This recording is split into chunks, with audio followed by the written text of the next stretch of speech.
Hi, I'm Giancarlo. I'm Felicia. I'm having a... She's freaking out because Oh, my she's been head. to Alhambra, which is in... Spain. Yeah, I've I been didn't to know that. Alhambra. I'm sure it's... Unless I'm completely losing my mind, which is No, possible. It's possible. But... Why are you flipping the box? To read it. Box open. Best masters build in the whole of Arabia. I want to demonstrate this going for it. No, maybe it's not. Apparently it's not. In Alhambra, players are trying to build the best looking city and longest wall at the same time. In the box you'll find 6 starting tiles, 54 building tiles each with a price and color, a board to create the building market with 4 different colored values, a scoreboard to keep track of victory points, 108 money cards of different values and colors, some reserve boards to store tiles, 2 scoring cards, colored counters for each player, and a cloth bag to mix the buildings in. The game is played until there are not enough buildings to fill up the market. Here's how to set up. Each player gets a starting tile and 2 counters of the same color. Place one on the tile and the other on the score track. Shuffle all the buildings inside the bag. Put the building markets in the center of the table and draw 4 buildings from the bag to fill the market. Each player is also given a reserve board and money from the deck. Give them money until they reach at least $20. Finally, flip over 4 more cards in the center of the table. The rest of the money cards are divided into 5 piles. Place the first scorecard in the second pile and the second scorecard in the 4th pile. Then stack the piles to make one deck. You're now ready to start building your Alhambra. On your turn, you can do 1 out of 3 actions. You can take money, buy buildings, or move buildings.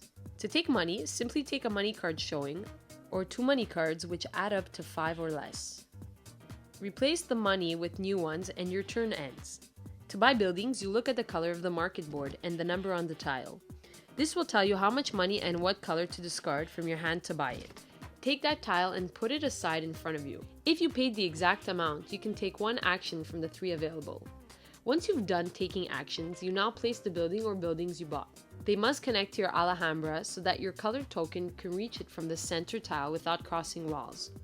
When placing your building, make sure to take into consideration the walls. You'll want to make a long wall during the course of the game. If you want to move your buildings, you have 3 ways of doing this. You can take 1 from your city and put it into your reserve. You can take 1 from your reserve and put it into your city. Or you can switch 2 from your reserve and city. While you play the game, the money deck will eventually reveal the scorecards. When these cards show up, a scoring round begins. Here, the player with the most building of that color gets that amount of points. If there is a tie, they share the points. When you get to the second scorecard, there is also points for the second player with the most buildings of that color. Purple being the most valuable and blue being the least. During each scoring, each player also gets points for the longest wall. 1 point for each stretch of wall. This can lead to walls worth over 20 points. When you reach into the bag to fill up the board and can't, the final scoring round begins. You can see the values for this round on your reserve board. It's a very simple game to play and teach, but hard to master and become good at. There are lots of strategies and ways you can reach your goal.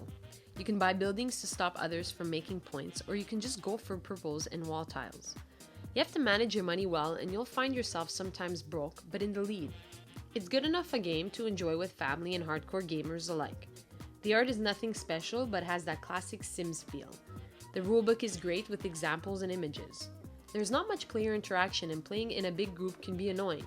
You might wait like 5 minutes for your turn just to draw a money card. The sweet spot for this game is 4 players. Alhambra is nice to have in your collection. It's a great game, and we're giving Alhambra an 8.5 mile long wall out of 10.